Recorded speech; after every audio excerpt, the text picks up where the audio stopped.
আজকে তোমাদের একাদশ শ্রেণীর পরিবেশ বিদ্যা অর্থাৎ এনভায়রনমেন্টাল স্টাডিজ এর পরীক্ষা রয়েছে। আজকের জন্য গুরুত্বপূর্ণ তোমাদের ইম্পর্টেন্ট কিছু কোয়েশ্চেন উত্তর তোমাদের সম্মুখে উপস্থাপন করব। এর আগে তোমরা অবশ্যই ভিডিও দেখেছো। তবে দেখো আজকের পরীক্ষার জন্য বিশেষ করে তোমরা যারা আজকে পরীক্ষা দিতে চলছো তোমাদের জন্য নিয়ে এসেছি প্রশ্ন উত্তর। তো একবার তোমরা অ্যাটলিস্ট চোখ বুলিয়ে নাও, কোন কোশ্চেনগুলো গুরুত্বপূর্ণ আমি সেগুলো বলে দেবো। চলো দেখে নেওয়া যাক একাদশ শ্রেণী, দেখো পরিবেশ বিদ্যা। তো কোশ্চেনের প্যাটার্নটি আমি অবশ্যই তোমাদের সম্মুখে নিয়ে এসেছি। তো একবার দেখে নাও, তোমাদের কিন্তু সেমিস্টার ওয়ানের জন্য কিন্তু আমি বলছি। তো আজকের পরীক্ষার কথাই তোমাদের কিন্তু আমি উল্লেখ করছি প্রথমেই। দেখো পরিবেশ বিদ্যা, এই পরিবেশ বিদ্যা বা ইভিএস এ দেখো রয়েছে সেমিস্টার ওয়ান এটি কিন্তু তোমরা জানো পার্ট 5। এর আগে কিন্তু চারটি পার্ট আমি কিন্তু কভার করে দিয়েছি। দেখো এখানে একটা কথা মাথায় রাখবে, তোমাদের 1.6 ইউনিটে রয়েছে পরিবেশের উপরে মানুষের কার্যকলাপের প্রভাব। আর সেই সঙ্গে সঙ্গে আরেকটি চ্যাপ্টারও তোমাদের দিয়েছি। তো কোন কোশ্চেনগুলো গুরুত্বপূর্ণ হতে চলেছে আজকের পরীক্ষার জন্য, চলো দেখে নেওয়া যাক। দেখো জনসংখ্যা বৃদ্ধির ফলে জমির সম্প্রসারণের কারণে যা ঘটে। দেখো জনসংখ্যা বৃদ্ধি পেলে কিন্তু কি হবে, জমির সম্প্রসারণের কি হবে, কৃষি জমির সম্প্রসারণ সেটি কিন্তু কমে যাবে। তো দেখো কি হবে, অবশ্যই দেখে নাও, মৃত্তিকা ক্ষয় হবে, অরণ্য ধ্বংস হবে, জীব বৈচিত্র্য হ্রাস পাবে। তার মানে উত্তর কিন্তু সবগুলোই হবে। মানে জনসংখ্যা বৃদ্ধি পেলে মৃত্তিকা ক্ষয় হবে, অরণ্য ধ্বংস হবে, আর জীব বৈচিত্র্য হ্রাস পাবে। দেখো একটা কথা বলছি প্রিয় শিক্ষার্থী, আমি বলছি তোমরা শোনো, একবার বলবো তোমরা একবার শুনবে, দেখবে তোমাদের কেউ পরীক্ষায় যদি কোশ্চেন আসে তোমরা কিন্তু টোটাল কভার করতে পারবে। তো দেখো তোমাদের উত্তর কিন্তু রয়েছে সবগুলো, D is the correct answer. এরপরে রয়েছে দেখো তোমাদের পরের কোশ্চেন, বলা হয়েছে জনসংখ্যা বৃদ্ধি পরিবেশ দূষণ ঘটায়, তার কারণ কি? দেখো প্রথমে রয়েছে অপশনে বসতি বিস্তারের জন্য অরণ্য ধ্বংস, দেখো এটাও হবে। বিতে রয়েছে অধিক পরিমাণে বজ্র সঞ্চিত, এটাও হবে। তারপরে সিতে রয়েছে পয়ঃপ্রণালী মানের অবনমন ঘটে, এটাও হবে। উত্তর কিন্তু হবে অল অফ দ্য অ্যাবাভ, তার মানে D is the correct answer. এরপরে রয়েছে দেখো তিনে বলা হয়েছে কোনটি গ্রিন হাউস গ্যাসের উদাহরণ। দেখো এখানে রয়েছে, দেখো H2S, সালফার ডাই অক্সাইড না হাইড্রোজেন ডাই অক্সাইড রয়েছে, তারপরে কার্বন ডাই অক্সাইড রয়েছে, তারপরে হাইড্রোজেন রয়েছে, তারপরে সবগুলি। উত্তর কিন্তু হবে কার্বন ডাই অক্সাইড। এই কার্বন ডাই অক্সাইড হলো একটি প্রধান গ্রিন হাউস গ্যাস। এছাড়াও কিন্তু সিএফসি রয়েছে। তারপরে তারপরে রয়েছে তোমার মিথেন রয়েছে, ইথেন রয়েছে, জলীয় বাষ্প রয়েছে। এগুলো কিন্তু সবই গ্রিন হাউস গ্যাস। ওকে, তো ওজোন রয়েছে। তো এখানে রয়েছে যা রয়েছে carbon die oxide is the correct answer. এরপরে রয়েছে দেখো তোমাদের চারে বলা হয়েছে গ্রিন হাউস গ্যাস নয় কোনটি। দেখো গ্রিন হাউস গ্যাস নয়, এখানে কার্বন ডাই অক্সাইড রয়েছে, মিথেন রয়েছে, সালফার ডাই অক্সাইড রয়েছে, সিএফসি রয়েছে। তার মানে উত্তর কিন্তু হবে দেখো সালফার ডাই অক্সাইড কিন্তু গ্রিন হাউস গ্যাস নয়। বাকি কিন্তু গ্রিন হাউস গ্যাস, একটু আগে বললাম তোমাদের। ঠিক আছে, option C is the correct answer. এরপরে রয়েছে দেখো তোমাদের পাঁচে রয়েছে স্ট্রাটোস্ফিয়ারের স্তরে ওজোন গহ্বর সৃষ্টিকারী পদার্থটি কোন নাম কি। দেখো উত্তর কিন্তু হবে chlorofluorocarbon, B is the correct answer. এরপরে রয়েছে দেখো তোমাদের আহ ছয়ে, দেখো সিএফসির বাণিজ্যিক উৎস কি। দেখো সিএফসি গ্যাসের কিন্তু বাণিজ্যিক উৎস কিন্তু হবে তোমাদের রেফ্রিজারেটর হবে, তারপরে অ্যারোসল, প্রোপাল্যান্ট হবে, তারপরে প্লাস্টিকের কারখানা হবে। এগুলো সবগুলো থেকে কিন্তু সিএফসি গ্যাস নির্গত হয়। তার মানে উত্তর কিন্তু হবে সবগুলো, D is the correct answer. দেখো প্রিয় শিক্ষার্থীরা, তোমাদের কথা চিন্তা করে এই মুহূর্তে তোমরা দেখতে পাচ্ছ বাজে কিন্তু 2:45। ঠিক আছে, 2:45 তোমাদের বাজতে চলছে, দেখো 2:45। এই 2:45 কিন্তু তোমাদের সম্মুখে আমি চলে আসলাম এই তোমাদের কথা চিন্তা করে 2:45। তো দেখো তাই সকালে তোমাদের কিন্তু এটি আজকে 7টার সময় পাবলিশড হলো। তো দেখে নাও, এখানে রয়েছে সাথে বলা হয়েছে কোনটি ওজোন স্তর ধ্বংসকারী পদার্থ নয় কোনটি। দেখো এখানে কিন্তু সিএফসি ওজোন স্তর ধ্বংস করে, হ্যালো কার্বন এটাও ধ্বংস করে, nitrogen sulphur sulphur die oxide এটাও কিন্তু দেখো আহ, ধ্বংস করে। তার মানে উত্তর কিন্তু হবে কার্বন মনোক্সাইড। এই কার্বন মনোক্সাইড কিন্তু ধ্বংস করে না।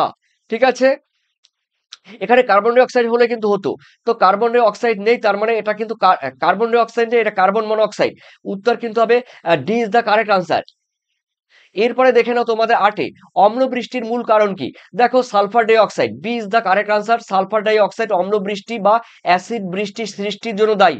এরপরে রয়েছে দেখো অম্ল বৃষ্টিতে পিএইচ এর মান কত? দেখো 7-এর কম, সরি 5-এর কম, 5-এর কম, A is the correct answer. Sorry, অনেক রাত হয়ে গেল, আমার ভয়েসটা অনেকটা চেঞ্জ হয়ে গেল। তার কারণ চেঞ্জ হওয়ার কারণ দেখো 2:45 বাজে, তো এই জন্য একটু প্রবলেম হচ্ছে। অনেক রাতের জন্য আমার ভয়েসটা কিন্তু একটু প্রবলেম হচ্ছে। তো অবশ্যই এ পরে কোশ্চেন দেখে নাও, কোনটি অ্যাসিড বৃষ্টির প্রভাব নয়? দেখো অ্যাসিড বৃষ্টির প্রভাব, তোমরা জানো অ্যাসিড বৃষ্টি মানে অম্ল বৃষ্টি বললাম, অম্ল বৃষ্টির প্রভাব নয় জমির উর্বরতা বৃদ্ধি। এই জমির উর্বরতা কিন্তু বৃদ্ধি কিন্তু অম্ল বৃষ্টি করে না, তার মানে প্রভাব নয়। Option B is the correct answer.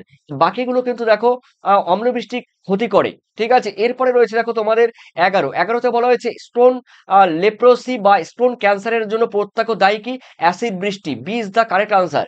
এরপরে রয়েছে দেখো গুরুত্বপূর্ণ আরেকটি কোশ্চেন, এফএসআই মানে উত্তর কি হবে? দেখো উত্তর বলে দিচ্ছি, forest survey of India, forest survey of India, option B is the correct answer.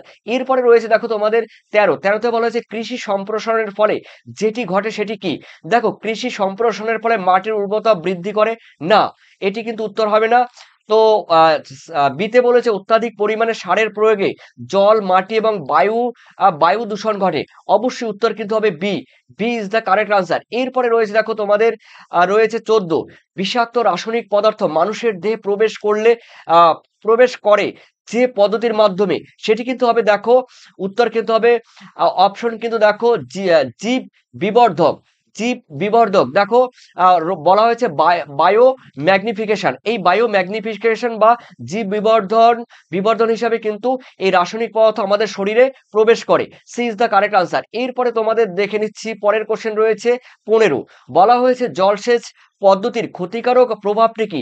দেখো জলসেচ করলে অতিরিক্ত জমিতে উর্বরতা কি উর্বর জমি অনুর্বর হয়ে যায়। ঠিক আছে, তারপরে বিতে রয়েছে মৃত্তিকায় বা জমিতে অম্লতা বা লবণতার পরিমাণ বৃদ্ধি পায়, খুবই গুরুত্বপূর্ণ এটা। এরপরে রয়েছে জলের অপচয় ঘটে, উত্তর কিন্তু অল অফ দ্য অ্যাবাভ মানে সবগুলো, D is the correct answer. এরপরে রয়েছে তোমাদের 16তে বলা হয়েছে জৈব অস্ত্র কি?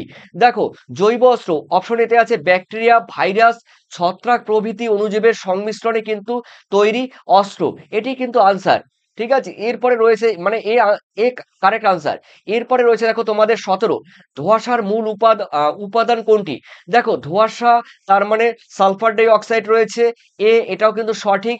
তারপরে দেখে নিচ্ছি আর এরপরে রয়েছে দেখো তোমাদের ওজন। ঠিক আছে, ওজন এটাও কিন্তু তোমাদের হবে, তার মানে উত্তর কিন্তু option D is the correct answer, option D. এরপরে তোমাদের রয়েছে পরের কোশ্চেন রয়েছে দেখো, বজ্র পদার্থ দ্বারা পানীয় জল দূষিত হলে কোন রোগটি সংক্রমিত হয়? দেখো বজ্র পদার্থ মানে আমরা জানি ক্ষতিকারক পদার্থ, সেটি আমাশয় হবে, তারপরে হেপাটাইটিস হবে, জন্ডিস হবে, এগুলো কিন্তু জল থেকেই এই ধরনের রোগগুলো সৃষ্টি হয় মানুষের দেহে। এরপরে রয়েছে দেখো মিনামাটা রোগটি যে ধাতব উপাদানটির প্রভাবে ঘটে সেটি হলো পারদ। দেখো উত্তর কিন্তু হবে এ ইজ দ্য কারেক্ট আনসার, পারদ।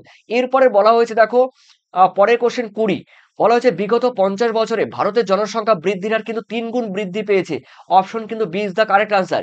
এরপরে রয়েছে দেখো তোমাদের 21-এ বলা হয়েছে প্রতি 20 বছর অন্তর জলের ব্যবহার বৃদ্ধির হার বেড়েছে কত? দ্বিগুণ বৃদ্ধি পেয়েছে। দেখো জলের যে ব্যবহার বিগত 20 বছরে অন্তত অ্যাটলিস্ট দ্বিগুণ বৃদ্ধি পেয়েছে জলের ব্যবহার, C is the correct answer. এরপরে তোমাদের রয়েছে 22-এ বলা হয়েছে বিশ্ব উন্নয়নের প্রভাবে বরফের গলন বিশ্ব যে সমস্যার সম্মুখীন হয়েছে সেটি কি? দেখো সমুদ্র জলের উচ্চতা বৃদ্ধি পেয়েছে, এটাও হবে। তারপরে বিতে আছে বিভিন্ন ক্ষতিকারক জীবাণুর আত্মপ্রকাশ, মানে বিভিন্ন ক্ষতিকারক জীবাণুর বারবারান্ত ঘটেছে, মানে অতিরিক্ত বেড়ে গেছে। তারপরে দ্বীপভূমির নিমজ্জন ঘটেছে, যেগুলো সমুদ্রের মধ্যে যে দ্বীপগুলো আছে সেগুলো ডুবে গেছে। তার মানে উত্তর কিন্তু সবগুলি হবে। সমুদ্রের মানে বিশ্বের বরফ গলনের ফলে সমুদ্র জলের উচ্চতা বৃদ্ধি পাওয়াই মানে এই ধরনের প্রভাবগুলো পড়বে। ঠিক আছে, সমুদ্র উপকূলবর্তী অঞ্চলে যে কৃষি জমি আছে সেগুলো কিন্তু ডুবে যাচ্ছে কিংবা নোনা জল ঢুকে যাচ্ছে, তার মানে option C, D is the correct answer. এরপরে রয়েছে তোমাদের দেখো 23-এ সারা বিশ্বে মোট কত শতাংশ স্বাদু জল কৃষিকার্যে ব্যবহার করা হয়? দেখো 70% কিন্তু কৃষিকার্যে ব্যবহার করা হয়, তার মানে বোঝা গেল মানে কৃষিকার্যে সব থেকে বেশি ব্যবহার করা হয় 70%, এ ইজ দ্য কারেক্ট আনসার। এরপরে রয়েছে 24-এর প্রকৃতির বৃক্ষ বা কিডনি কাকে বলা হয়? জলাশয়কে প্রকৃতির বৃক্ষ বা কিডনি বলা হয়, B is the correct answer. এরপরে রয়েছে তোমাদের 25-এ কোনটি শক্তির পুনর্নবীনীকরণযোগ্য উৎস? তার মানে একবার ব্যবহার করে তাকে তুমি বারবার ব্যবহার করতে পারবে। কোনটি পুনর্নবীনীকরণ যোগ্য উৎস? তার মানে আমি বলে দিচ্ছি, দেখো কয়লা আছে, খনিজ তেল আছে, বায়ু আছে, সবগুলি। তার মানে এখানে কিন্তু হবে বায়ু। ঠিক আছে, এখানে কিন্তু উত্তরটি ভুল আছে। পুনর্নবীনীকরণ যোগ্য মানে একবার ব্যবহার করলে তুমি তাকে বারবার ব্যবহার করতে পারবে, কোনো ক্ষয় হবে না, ধ্বংস হবে না, পরিবেশ দূষণ করবে না। তার মানে পুনর্নবীনীকরণ বায়ু হলে হতো, তারপরে সৌরশক্তি হলে হতো, সমুদ্রের ঢেউ শক্তি হলে হতো, এগুলো কিন্তু হতো। এরপরে 26, ভবিষ্যতে শক্তির বিপুল চাহিদা পূরণ করতে যে শক্তির উৎসকে ব্যবহার করা সেটি কি? দেখো সেটি কিন্তু সৌরশক্তি অফুরন্ত, আমরা জানি। এই বিপুল চাহিদাকে পূরণ করতে কিন্তু সৌরশক্তি আমাদের অপরিহার্য কিন্তু একটি উৎস। তার মানে এ ইজ দ্য কারেক্ট আনসার। এরপরে 27, দেখো শক্তির বিকল্প উৎস হিসাবে ব্যবহার করা যেতে পারে জীবাশ্ম জ্বালানি, সৌরশক্তি, জল শক্তি।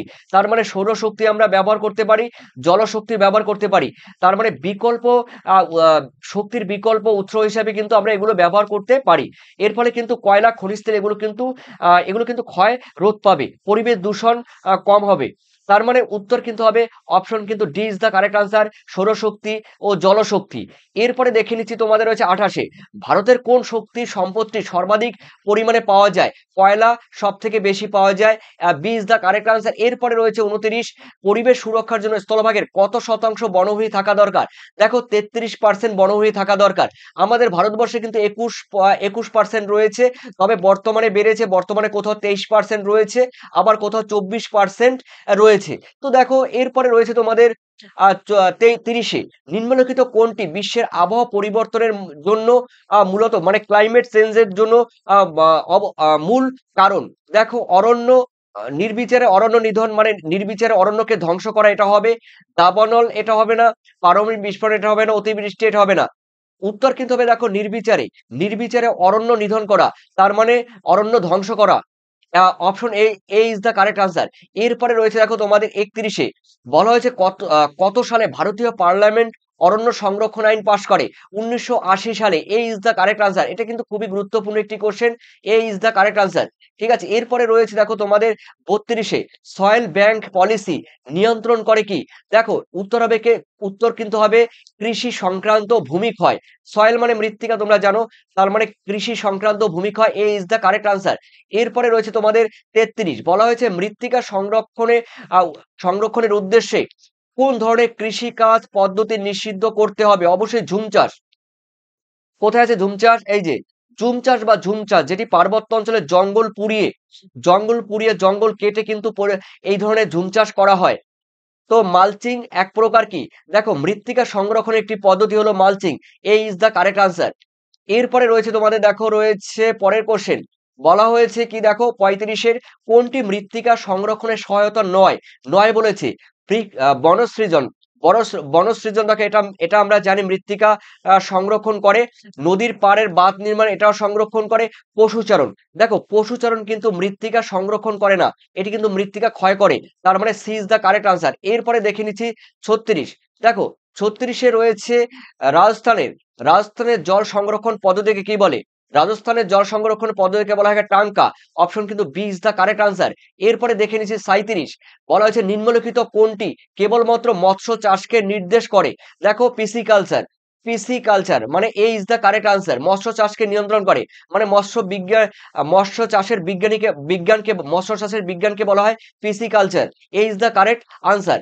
এরপরে রয়েছে তোমাদের দেখো 38-এ, ভারতের কেন্দ্রীয় সরকার বজ্র অপসারণ ও ব্যবস্থাপনা সংক্রান্ত প্রকল্পটির নাম কি? দেখো স্বচ্ছ Bharat Abhiyan, B is the correct answer, স্বচ্ছ ভারত অভিযান। এরপরে রয়েছে দেখো তোমাদের 39-এ, পশ্চিমবঙ্গের সরকার কর্তৃক বর্জ্য অপসারণ ও ব্যবস্থাপনার জন্য গৃহীত প্রকল্পটির নাম কি দিয়েছে? উত্তর কিন্তু হবে নির্মল বাংলা অভিযান। দেখো নির্মল বাংলা অভিযান, এ ইজ দ্য কারেক্ট আনসার। এরপরে রয়েছে দেখো 40-এ কোনটি জলবাহিত রোগ দ্বারা রোগ শনাক্ত করা হয়? মানে জলবাহিত রোগ কোনটি? দেখো টাইফয়েড, কলেরা। এই টাইফয়েড, কলেরা কিন্তু জল দ্বারা সংগঠিত হয়ে থাকে, যেগুলো মানুষের শরীরে কিন্তু প্রবেশ করে। ঠিক আছে। এরপরে রয়েছে তোমাদের 41। 41-এ বলা হয়েছে কেন্দ্রীয় সরকার ড্রিঙ্কিং ওয়াটার মিশন প্রকল্পটি চালু করেন কোন প্রধানমন্ত্রী? উত্তর কিন্তু হবে রাজীব গান্ধী। ঠিক আছে, B is the correct answer, Rajiv Gandhi. Rajiv Gandhi করে। এরপরে রয়েছে দেখো বিশ্ব জল দিবস, ওয়ার্ল্ড ওয়াটার ডে, বিশ্ব জল দিবস কবে পালন করা হয়? দেখো উত্তর কিন্তু হবে 22শে March, B is the correct answer, 22শে মার্চ। এরপরে রয়েছে দেখো তোমাদের পরের কোশ্চেনটি রয়েছে খুবই আরেকটি গুরুত্বপূর্ণ কোশ্চেন। এটি রয়েছে দেখো 43-এর সজল ধারা যোজনা সংক্রান্ত তথ্যটি সঠিক কোনটি? দেখো এখানে বলা হয়েছে 2002 সালে ভারতের কেন্দ্রীয় সরকার কিন্তু চালু করে এই সজল ধারা যোজনা। এটা দেখো এটা কারেক্ট, এটা কিন্তু একদম কারেক্ট, অবশ্যই correct, A is the correct. আর দেখে বিতে কি রয়েছে, এর লক্ষ্য হলো গ্রামীণ এলাকায় বিশুদ্ধ পানীয় জলের সরবরাহ, তার মানে এটাও সঠিক। উত্তর কিন্তু C is the correct answer. তোমরা C is the correct answer করে নাও। এরপরে রয়েছে দেখো তোমাদের 44-এর গ্যাসীয় বর্জ্যের উদাহরণ কি? দেখো গ্যাসীয় বর্জ্যের উদাহরণ রয়েছে মিথেন, তোমরা জানো কৃষি জমি বা জলাভূমি থেকে পাওয়া যায়, এটাও হবে। তারপরে রয়েছে দেখো হাইড্রোজেন সালফাইড, এই হাইড্রোজেন সালফাইড তার মানে উত্তর কিন্তু হবে ডি, তার মানে এ আর C is the correct answer, তার মানে এ এও এও সঠিক। তারপরে রয়েছে তোমাদের সিও সঠিক, তার মানে এ প্লাস সি, এই দুটি উত্তর কিন্তু একসঙ্গে হবে। এরপরে রয়েছে তোমাদের 45-এ বলা হয়েছে পারমাণবিক বর্জ্য হলো কি? দেখো পারমাণবিক বর্জ্য হলো, আমরা জানি কি, দেখো আমি একবার উত্তর বলে দিচ্ছি, পারমাণবিক চুল্লি থেকে উৎপন্ন বর্জ্য তার মানে ইউরেনিয়াম, থোরিয়াম, প্লুটোনিয়াম, এগুলো ক্ষতিকারক বর্জ্য পদার্থ, এর থেকে কিন্তু ক্যান্সার সৃষ্টি হয়। এরপরে রয়েছে দেখো তোমাদের 46-এর মনুষ্য সৃষ্ট তেজস্ক্রিয় বর্জ্য কোনটি? প্লুটোনিয়াম। দেখো উত্তর কিন্তু হবে অবশ্যই D is the correct answer, plutonium, thorium, uranium. ঠিক আছে, এগুলো কিন্তু মনুষ্য সৃষ্ট তেজস্ক্রিয় বর্জ্য, ইউরেনিয়াম, তারপরে বললাম থোরিয়াম, প্লুটোনিয়াম, এগুলো। এরপরে রয়েছে তোমাদের দেখো 47-এর জৈব অভঙ্গুর বর্জ্য কোনটা? দেখো জৈব কিন্তু অভঙ্গুর কথার মানে কিন্তু মাটির সঙ্গে কিন্তু মিশবে না, সেটাকে বলা হয় জৈব অভঙ্গুর বর্জ্য। প্লাস্টিক, এটাও কিন্তু জৈব। কাঁচ কিন্তু এটাও জৈব, কিন্তু ধাতব পদার্থ দেখো এগুলো কিন্তু বিশেষ করে দেখো জৈব বলা হয়েছে, প্লাস্টিক জৈব জানি, কিন্তু এগুলো জৈব বলা হয়েছে, তার মানে উত্তর কিন্তু এখানে সবগুলোই, তার মানে এগুলো কিন্তু জৈব অভঙ্গুর, তার মানে মাটির সঙ্গে কিন্তু মিশবে না। এরপরে রয়েছে দেখো তোমাদের 48-এর যানবাহন থেকে নির্গত প্রধান দূষণকারী পদার্থ কোনটি? দেখো কার্বন মনোক্সাইড, খুবই গুরুত্বপূর্ণ question, carbon monoxide, A is the correct answer, carbon monoxide. ঠিক আছে, সিও, কার্বন মনোক্সাইড। এরপরে রয়েছে দেখো তোমাদের 49-এ 2025 সালে উন্নয়নশীল বা ডেভেলপিং কান্ট্রিতে শহরবাসীর সংখ্যা ছাড়িয়ে যেতে পারে, দেখো কত শতাংশ? উত্তর কিন্তু হবে 50%। C is the correct answer, 50%। এই যে নিচে লিখে দিয়েছি দেখো। এরপরে রয়েছে দেখো তোমাদের 50-এ নগরায়ণ বৃদ্ধি পরিবেশের উপরে যে প্রভাব বিস্তার করে। নগরায়ণ মানে কোনো নগর, কোনো নগর যদি বৃদ্ধি পায়, কোনো নগর যদি তার আয়তনে বৃদ্ধি পেলে কি হবে? দেখো বনভূমি অপসারণ হবে, মানে বনভূমি ধ্বংস হবে, এটাও হবে। দূষণ বৃদ্ধি পাবে, বি, এটাও হবে। বর্জ্যের মানে ক্ষতিকারক বজ্র পদার্থ, সেগুলো কিন্তু বৃদ্ধি পাবে। উত্তর কিন্তু D is the correct answer. ঠিক আছে, তোমরা ডি করে নাও, D is the correct answer. এরপরে রয়েছে দেখো তোমাদের 51, ভারতের মোট জনসংখ্যার কত শতাংশ শহরে বাস করে? দেখো 31% শহরে বাস করে, 31.16% কিন্তু শহরে বাস করে। এরপরে রয়েছে দেখো 52-তে ফুসফুসে প্রদাহজনিত রোগটির নাম কি? ব্রঙ্কাইটিস। দেখো bronchitis, B is the correct answer. ফুসফুসে দেখো বিভিন্ন কয়লার খাদানে কাজ করলে, কিংবা ধুলোবালির কাজ করলে কিন্তু এই ব্রঙ্কাইটিস কিন্তু রোগ হয়, তার মানে B is the correct answer. এরপরে রয়েছে তোমরা জানো মিনামাটা রোগ কিন্তু পারদ দূষণের ফলে হয়, ঠিক আছে। আর ব্ল্যাকফুট রোগ কিন্তু আর্সেনিক দূষণের ফলে হয়, তার মানে জল দূষণ। এরপরে তোমাদের রয়েছে দেখো 1.7 ইউনিট, তার মানে সুস্থায়িত্বের ধারণা,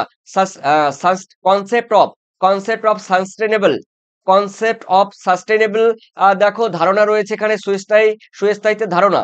প্রথম কোশ্চেন মাত্র এখানে 8-9টা কোশ্চেন দিয়েছি। কত সালে সুস্থায়িত্বের ধারণা প্রথম প্রকাশিত হয়? দেখো উত্তর কিন্তু হবে 1980 সালে।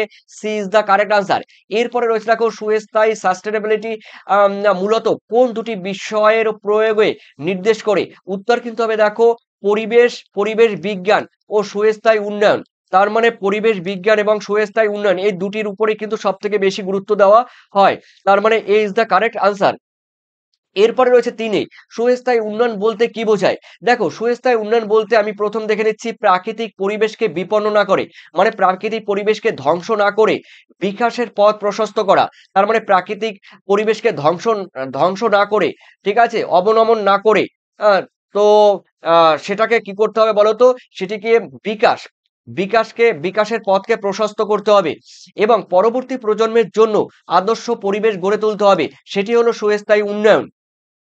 এটাই উত্তর হবে। ঠিক আছে, তার মানে এ ইজ দ্য কারেক্ট আনসার। এরপরে বহন ক্ষমতা বা ক্যারিং ক্যাপাসিটি। ক্রাইং দেখো ক্রাইং ক্যাপাসিটি বলতে কি বোঝায়?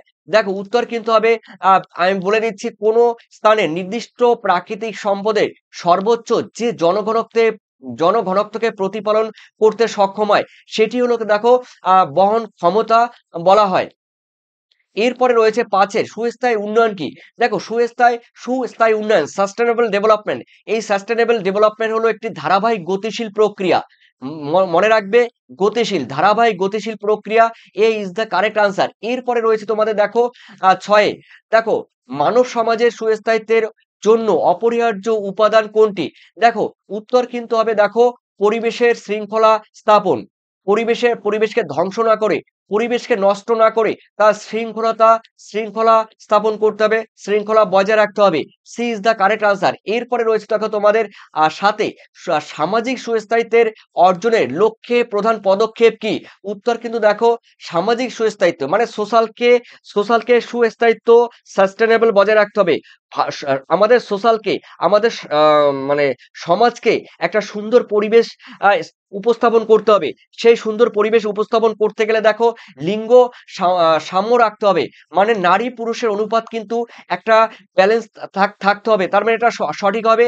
তারপরে দরিদ্র ক্ষুধা নিবারণ করতে হবে, এটাও হবে। তারপরে শীতে সকলের সুবিচার সুনিশ্চিত করা, এটা হবে। তার মানে উত্তর কিন্তু অল অফ দ্য অ্যাবাভ মানে উপরের সবগুলোই। D is the correct answer. এরপরে রয়েছে তোমাদের দেখে নিচ্ছি 8 সুস্থায়ী উন্নয়নের জন্য কি প্রয়োজন? দেখো সুস্থায়ী উন্নয়নের জন্য প্রথমে বলে দিচ্ছি, সুস্থায়ী উন্নয়ন মানে দেখো পরিবেশকে ক্ষতি না করে ভবিষ্যতের কথা চিন্তা করে, ভবিষ্যতের প্রজন্মের কথা চিন্তা করে বিকাশ করতে হবে। তবে পরিবেশকে ক্ষতি করলে চলবে না, সেটা কিন্তু সায়েন্টিফিক ভাবে হতে হবে, বৈজ্ঞানিক পদ্ধতিতে হতে হবে। দেখো সুস্থায়ী উন্নয়নের জন্য প্রয়োজন কি? দেখো নবীনীকরণযোগ্য সম্পদ কোনগুলো? যেমন রয়েছে সৌরশক্তি রয়েছে, তারপরে রয়েছে সমুদ্রের জোয়ার ভাটার শক্তি, ভূগর্ভের তাপ শক্তি, আর তারপরে বলতে পারো সমুদ্রের ঢেউ শক্তি। অন্যদিকে রয়েছে যেমন মৎস্য সম্পদ, অরণ্য সম্পদ। ঠিক আছে, এগুলো হলো নবীনীকরণযোগ্য সম্পদ, একবার ব্যবহার করলেও তাকে পুনরায় ব্যবহার করা যাবে। তো এটা এই সম্পদের ব্যবহার বৃদ্ধি করতে হবে। তারপরে বলা হয়েছে না, অনবীনীকরণযোগ্য সম্পদের ব্যবহার হ্রাস করতে হবে, মানে কমাতে হবে। যেমন কয়লা কয়লা খনিজ তেল, প্রাকৃতিক গ্যাস, এগুলোকে ব্যবহার কিন্তু কমাতে হবে। এরপরে রয়েছে শীতে প্রাকৃতিক সম্পদের ব্যবহার সম্পর্কিত বিজ্ঞানসম্মত পদ্ধতিতে করতে হবে। দেখো প্রাকৃতিক সম্পদ যে সমস্ত যেগুলো রয়েছে, সে যে কোনো কিছু হোক না কেন, সেগুলো বৈজ্ঞানিক পদ্ধতিতে কিন্তু ব্যবহার করতে হবে। তার মানে উপরে কিন্তু সবগুলোই। D is the correct answer. এরপরে রয়েছে দেখো তোমাদের 9 সুস্থায়ী উন্নয়নের বাধা কি? দেখো সুস্থায়ী উন্নয়ন হতে গেলে তার প্রধান বাধা কিন্তু থাকবে। দেখো রাজনৈতিক বাধা থাকবে, এটাও থাকবে, প্রশাসনিক বাধা থাকবে, সামাজিক বাধা থাকবে। তার মানে উপরে সবগুলোই। ঠিক আছে, সবগুলোই কিন্তু সুস্থায়ী উন্নয়নের ক্ষেত্রে বাধা হয়ে দাঁড়ায়, বাধা বাধা হিসাবে কাজ করে। এরপরে রয়েছে দেখো তোমাদের 10 সুস্থায়ী উন্নয়নের পথে সামাজিক বাধা নয় কোনটি? দেখো সামাজিক বাধা নয় কিন্তু অবশ্যই বলা হয়েছে সুস্থায়ী উন্নয়নের পথে সামাজিক বাধা নয় রাজনৈতিক দলগুলির মধ্যে হিংসা। দেখো রাজনৈতিক দলগুলোর মধ্যে হিংসা থাকতে পারে, তার জন্য কিন্তু সুস্থায়ী উন্নয়নের পথে কোনো সামাজিক বাধা হয়ে দাঁড়ায় না। তার মানে option A is the correct answer. চরম দারিদ্রতা, এটা হবে না। সুস্থায়ী উন্নয়নের ক্ষেত্রে কোনো সামাজিক বাধা হতে পারে না। চরম দারিদ্রতা, জনসংখ্যা, এগুলো। যাই হোক, উত্তর বাধা নয় বলেছে, তার মানে উত্তর কিন্তু হবে option A is the correct answer. এরপরে রয়েছে দেখো তোমাদের 11তে বলা হয়েছে সুস্থায়ী উন্নয়নের বাধার মূল কারণ কি। দেখো মূল কারণ হলো ধনী দেশগুলির শোষণ নীতি। দেখো সুস্থায়ী উন্নয়ন হতে চায়, উন্নয়নশীল দেশগুলো আরো উন্নতির দিকে পা বাড়াতে চায়, কিন্তু এই সুস্থায়ী উন্নয়নের অর্থনীতির বাধার মূল কারণ হলো কিন্তু ধনী দেশগুলি কি করে, শোষণ করে। যেমন আমেরিকা, ইউএসএ, আমেরিকা, তারপরে উন্নয়নশীল দেশ রয়েছে চায়না, ঠিক আছে। তারপরে রয়েছে ধরো মেনলি, তারপরে ইউএসএসআর আর মানে রাশিয়া।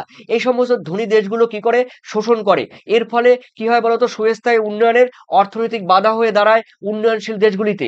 তার মানে option B is the correct answer. এরপরে রয়েছে 12তে বলা হয়েছে সুস্থায়ী উন্নয়নের লক্ষ্যে প্রতিবন্ধকতাটি শনাক্ত করো। মানে বাধা কোনটি। দেখো অর্থাভাব, এটাও একটা বাধা। উপযুক্ত প্রযুক্তির অভাব, এটাও বাধা। পরিবেশের আইন সংক্রান্ত বাধা, এটাও বাধা। তার মানে উপরের সবগুলি, all of the above, D is the correct answer. যারা ডি করেছো ডি করে নাও। এরপরে রয়েছে দেখো, এরপরে রয়েছে 13তে বলা হয়েছে আওয়ার কমন ফিউচার, এই শীর্ষ প্রতিবেদনটি কোন সংস্থার দ্বারা প্রকাশিত হয়। দেখো উত্তর কিন্তু হবে, দেখো world world world commission on environment environment and development. তার মানে এটা মনে রাখবি, এটা কিন্তু ফুল ফর্ম দেবে। তার মানে ডাব্লিউতে ওয়ার্ল্ড, সিতে কমিশন অন, তারপরে এনভায়রনমেন্ট অ্যান্ড ডেভেলপমেন্ট, ঠিক আছে। এটি ফুল ফর্মও তোমরা কিন্তু মুখস্থ করে যাবে। তার মানে B is the correct answer. এরপরে রয়েছে দেখো তোমাদের ডাব্লিউ সি ইডি, যেটি আগে বললাম, কত সালে আওয়ার কমন ফিউচার প্রতিবেদনটি প্রকাশ করে। দেখো 1987 সালে। খুবই খুবই ভাইটাল কিন্তু কোশ্চেন এগুলো, খুবই ভাইটাল কোশ্চেন, ঠিক আছে। তো এরপরে দেখে নাও, রয়েছে 15 নম্বরে কোশ্চেন, ইআইএ এর ফুল ফর্ম কি। দেখো এনভায়রনমেন্টাল ইম্প্যাক্ট অ্যাসেসমেন্ট। তো দেখো A is the correct answer. Environmental impact assessment, A is the correct answer. Full form গুরুত্বপূর্ণ কিন্তু ফুল ফর্ম। এরপরে রয়েছে দেখো তোমাদের 16, সম্পদ সংরক্ষণের উপায় কি। দেখো সম্পদ সংরক্ষণের উপায় হলো এতে বিজ্ঞানসম্মত পদ্ধতিতে সম্পদ ব্যবহার করতে হবে, এটাও হবে। সম্পদের অপচয় বা ধ্বংস বা ক্ষয়, এটাও রোধ করতে হবে, এটাও ঠিক আছে। তার মানে উত্তর কিন্তু হবে C is the correct answer. তার মানে C is the correct answer. দেখো প্রিয় শিক্ষার্থীরা, তোমরা যারা নতুন আছো অবশ্যই GYB7 চ্যানেলে তোমরা লাইক, সাবস্ক্রাইব, কমেন্ট করে দিও। আর পারলে তোমরা যদি সম্ভব হয় তাহলে শেয়ার করে দিও, ঠিক আছে। আর নতুন হয়ে থাকলে অবশ্যই একটি সাবস্ক্রাইব, কমেন্ট করে দিও। আর যারা পুরনো আছো তাদের তো অসংখ্য ধন্যবাদ, অসংখ্য ধন্যবাদ। আর দেখো আরেকটা কথা মাথায় রাখবে, ইম্পর্টেন্ট একটি জিনিস, বিষয় তোমাদের রয়েছে সুস্থায়ী উন্নয়নের ধারণা এবং এটি অর্জনের উপায়গুলিকে 1987 সালে, একটু আগে বলেছিলাম, দেখো এটি প্রকাশ করে আওয়ার কমন ফিউচার নামে পরিচিত। দেখো ব্রাউন দেখো ব্রাউন ব্রান্ডল্যান্ড দেখো প্রতিবেদন। এই ব্রান্ডল্যান্ড প্রতিবেদনে কিন্তু আওয়ার কমন ফিউচার নামে এটি কিন্তু প্রকাশিত হয়। তবে আমি কিন্তু পরিবেশ ও উন্নয়ন এই চ্যাপ্টারটি তোমাদের কিন্তু আমি মানে সাজেশন বলো বা কোনো উত্তর বলো কিন্তু আমি দিতে পারলাম না, তার কারণ আমার হাতে সময় খুব কম ছিল। তো সেই জন্য তোমরা আর তোমাদের সেকেন্ড সেমিস্টারের জন্য অবশ্যই তোমরা প্রিপারেশন নেবে। তো অবশ্যই তোমরা সেকেন্ড সেমিস্টারের জন্য ভালোভাবে প্রিপারেশন নিতে থাকবে। আর তোমাদের মূল্যবান কমেন্ট সেকশনে জানিয়ে দিও। আর আজকের পরীক্ষা তোমাদের সবার জন্য ভালো হয় এই আশাই কামনা করি। আর তোমরা যদি এর আগের ভিডিওগুলো না দেখে থাকো, তোমাদের হাতে যদি সময় থাকে তাহলে ওই ভিডিওগুলো তোমরা একবার দেখে নিও। তোমাদের পরীক্ষা আজকে সব লিখে দিয়ে আসবে। তবে একটা কথা মাথায় রাখবে, প্রশ্ন কমন না পড়লেও, দেখো পরিবেশবিদ্যা কোশ্চেন কিন্তু কমন পাওয়া সম্ভব নয় এবারে নতুন সিলেবাস। তথাপি আমি বলবো দিমাগ খাটিয়ে চিন্তা ভাবনা করে কোশ্চেনের উত্তর দিয়ে আসবে, দেখবে তোমাদের আনসার কিন্তু সঠিক হবে। Thank you, thank you, thank you very much.